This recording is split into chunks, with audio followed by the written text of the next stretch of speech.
서승우 씨는 마라톤 풀코스를 500번 넘게 완주한 달리기 마니아입니다. 마라톤이 대장암 위험을 높인다는 최근 보도를 보고는 당혹스러웠다고 합니다.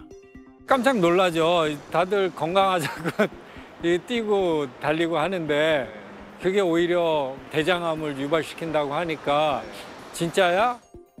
논란은 미국의 비영리 의료기관인 이노바 샤르 암센터의 연구 결과에서 시작됐습니다.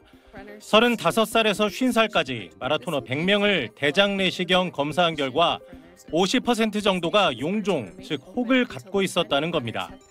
특히 100명 가운데 15명에선 나중에 암으로 발전할 수 있는 진행성 선종이 확인됐습니다. 마라톤을 하면 정말 암 위험이 커질까? 2020년 국내에서 대장 내시경 검사를 한 14,000여 명 가운데 몇 명에서 용종이 나왔는지 조사한 결과를 찾아봤습니다. 발견율은 59.9%, 앞서 본 미국 마라토너 검사 결과보다 더 높습니다. 우리 결과도 마찬가지라고 볼 수 있죠. 큰 의미는 없어 보이거든요. 다만 진행성 선종이 발견된 비율은 한국인은 5.9%, 미국인은 3.4%였습니다. 마라토너에서 발견된 비율 15%는 일반인들보다 높은 게 사실입니다.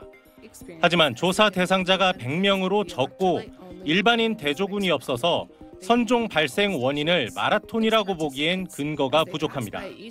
아직까지는 그냥 우리가 이런 연구했다는 예비 결과지 확정된 결론이라고 보긴 좀 어려울 것 같아요.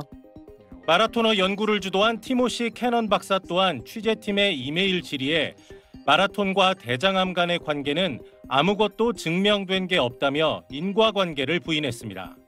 추가 연구가 필요한 마라톤과는 달리 일반적인 걷기와 달리기는 대장암 예방에 효과가 있다고 여러 연구를 통해 확인돼 왔습니다. SBS 박세용입니다. 논란은 한 대학교 화학과 명예교수가 방송 프로그램에서 한 이 발언에서 시작됐습니다. 하루에 물을요 2리터를 꼬박꼬박 먹으면 건강이 매우 나빠집니다.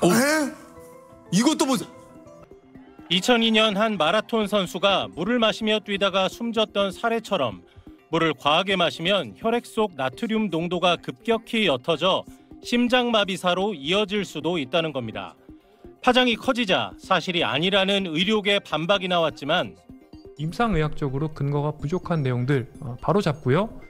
유익한 정보였다. 30년 동안 물 2리터씩 마셨는데 멀쩡하다는 등 갑론을박은 계속 이어지고 있습니다.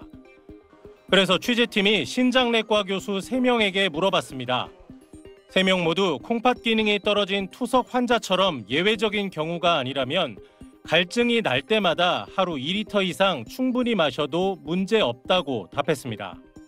네, 일반적으로 콩팥 기능이 건강하신 분들 기준으로 했을 때 2리터가 건강에 위해가 되는 것은 조금 과장됐다고 판단합니다. 근거가 없다. 이에 대해 이계호 교수는 마라토너의 사망 사례도 있었던 만큼 과한 강박은 해가 된다는 차원이었다고 설명했습니다. 저도 신장과 교수님의 의견에 동의를 합니다. 2리터라는 강박을 버려야 된다는 말이에요. 그거 오히려 심리적으로 나쁘다는 말이에요. 세계보건기구 WHO는 성인 남성의 경우 음료와 음식 속 수분을 포함해 하루 2.9리터, 여성은 하루 2.2리터, 특히 요즘처럼 더울 땐 하루 4.5리터의 물을 섭취하라고 권고하고 있습니다. SBS 박세용입니다.